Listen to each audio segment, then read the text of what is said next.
در ناحیه واسه 20مین سالگرد روز وحدت ملی در سطح بلند آمادگی‌ها تجلیل گردید.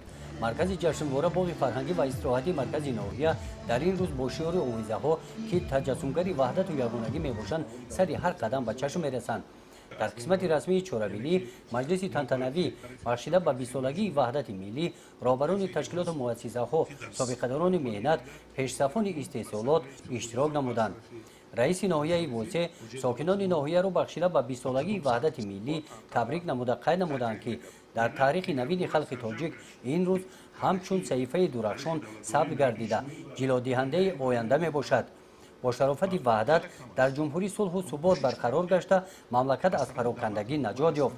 تاجیکستان همچون دولت مستقل در عرصه جهانی موقع خود را پیدا نموده در حل مشکلات جهان سهم ارزنده خود را میگذارد. در این جماعت سابقه‌داران مهنت جوانان در برآمدشان از تنجی و آسایشتگی مملکت اظهار قناعتمندی نموده دعوت نمودند که وحدت ملی را همچون گهورک چشم نگاه دارند.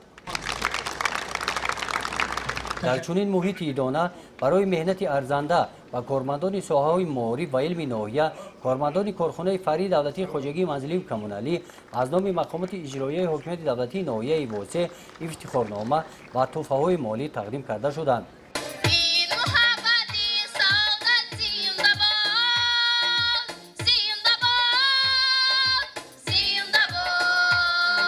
در قسمت فرهنگی چورابینی طالب علمان مؤسسه تحصیلات میانه عمومی رقم 69 از جماعت دهات به نام رودکی، خوانندگان مؤسسه تحصیلات میانه عمومی رقم 20 از جماعت دهات توگرک در موضوع وحدت ملی از ایجادیات شاعران شعرها تلاوت کردند.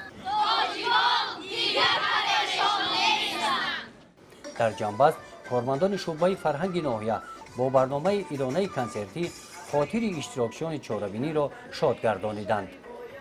گزارش خواجه نظریف خدای نظر ظهورов از ناحیه واسه برای برنامه اطلاعاتی نوید.